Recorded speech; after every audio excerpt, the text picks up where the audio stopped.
Welcome back to Summer According to Humphrey. We are reading chapter 11 today. The thing beneath the floor. Whatever, he said, whatever, I screeched to Og when all of the campers and counselors had left the nature center and gone to lunch. I had to talk extra loud because of the rain. Boing, boing, Og responded.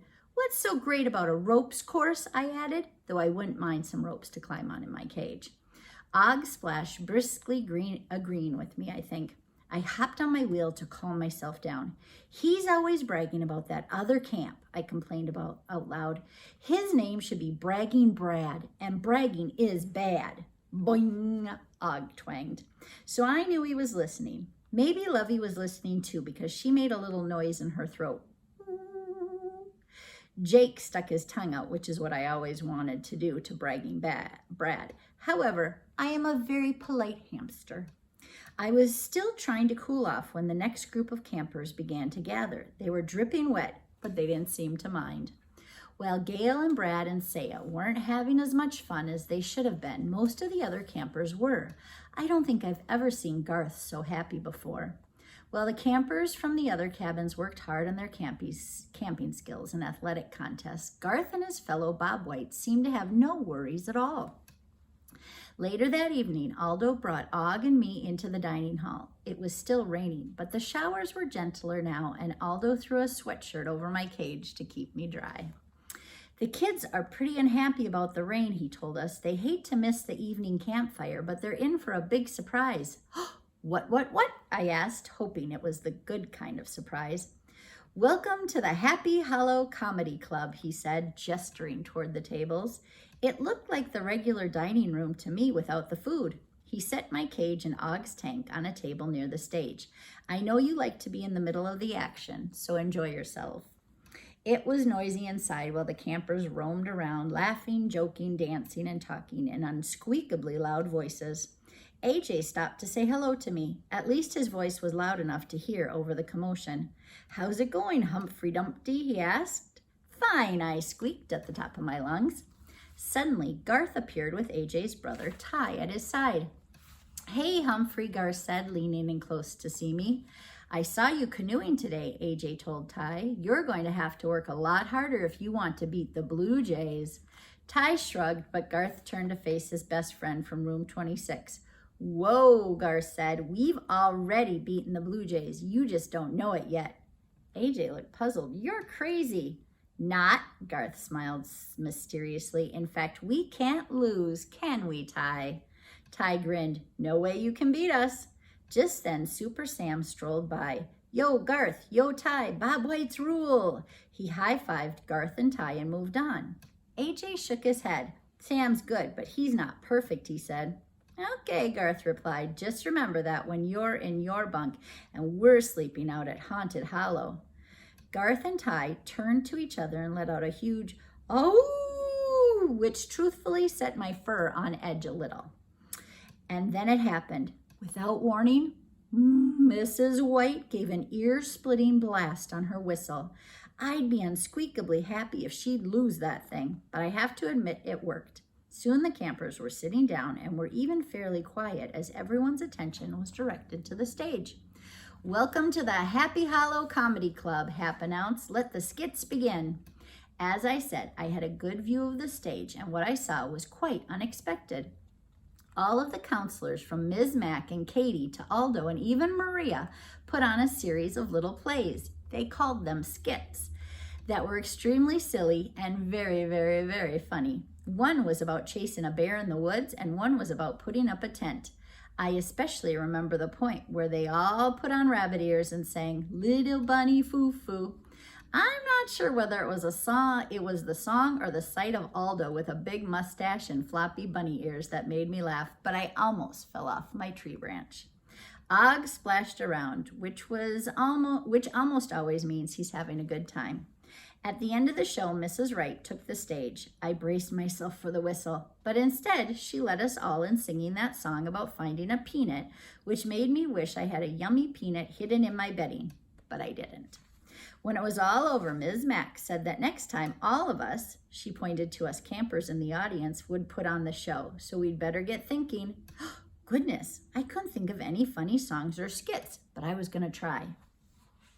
I spent that night in the robin's nest again. It was pretty quiet, even before lights out. Gail was busily trying to finish a long letter to Heidi. Miranda and the other girls were sharing a magazine and talking about hairstyles. Come on, Gail, let's try this hairstyle on you, Miranda said in a very encouraging voice. In a minute, Gail said, still writing. I made this friendship bracelet in arts and crafts, and I want to send it to Heidi. I saw the other robins roll their eyes, and I didn't blame them.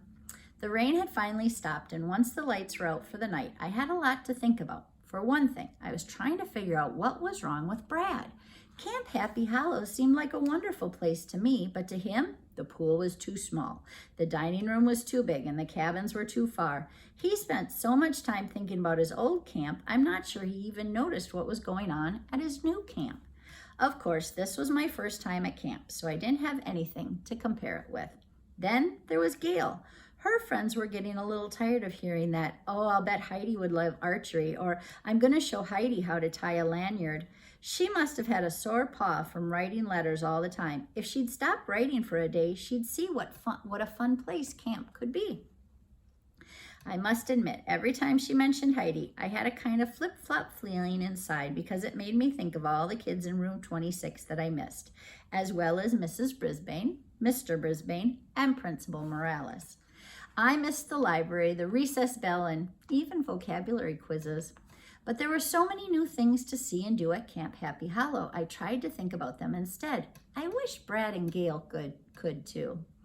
It was clear I wasn't going to get a lot of sleep that night. Besides trying to come up with a plan to help Brad and Gail, there was that noise again. Skitter, skitter, skitter, scritch, scritch, scritch. In the past, those scratchy noises had been somewhere in the background, but that night they were much louder, which meant that whoever or whatever was making them was close, close, close.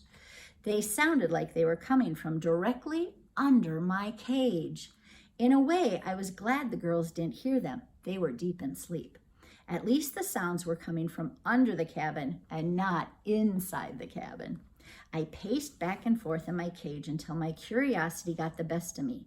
I reminded myself that I'd gone on dangerous explorations before. So taking a deep breath, I carefully opened the lock that doesn't lock, tiptoed out to the edge of the table, and looked down.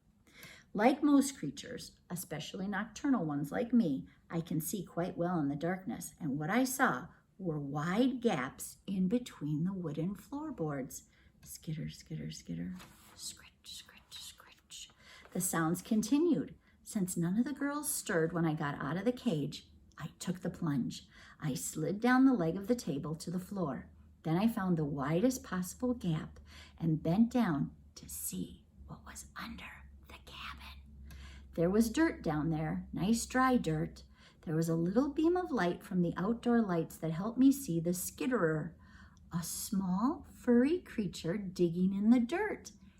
It was a hamster. No, its ears were bigger than mine, and its fur was not nearly as golden and fluffy. It wasn't a hamster, but something very hamsterish. Something that reminded me of my days at Petorama, where I lived until the day Ms. Mac found me. It was a mouse, a brown mouse digging furiously in the dirt. I was afraid of waking the robins up, but I managed to venture the tiniest possible squeak to get the mouse's attention. Its head jerked upward, so we were looking eye to eye.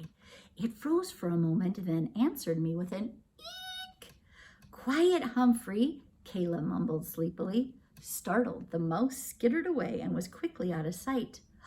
I was sorry. It looked like a friendly mouse and a lot livelier than some of my former neighbors at Petorama. They mostly napped in their cages and didn't even bother to skitter or scritch. I was even sorrier when I was ready to get back to my cage and realized there was no way to get back to the top of the table. Here there were no blinds. There was no cord. I was stuck. It was like standing in a canyon, looking up at a mountaintop with no way to get there. I thought and thought some more, but there was nothing around that would help me climb that mountain. In desperation, I crawled into Miranda's baseball cap, which she'd left on the floor near her bunk. It was a long, long, long wait until morning. There was nothing to do but worry, worry, worry. In the past, whenever I was found outside of my cage, some human got in trouble for leaving my door open. That bothered me because the only creature responsible for my being out of my cage was, well, me. The next morning, when the deafening wake-up music blared away, I braced myself. Somebody was going to be in trouble, and I only wished it would be me. So no one was more surprised than I was when the girls rolled out of their beds and Lindsay scooped up the hat I was in. "Miranda, you'd better be more careful about leaving things around," she cautioned. Then she set the cap on the table right next to my cage and hurried off to the bathrooms, which for some reason they called latrines. I was stunned when I saw the girls all hurrying outside. Without another thought, I scampered out of the hat, raced to the door of my cage, flung it open, and hurried inside. I quickly pulled the door behind me, and that was that. My entire night of paw-biting worry was a complete waste of time because no one even noticed I was out of my cage. Note to self, don't worry so much over things that might never, never, never happen.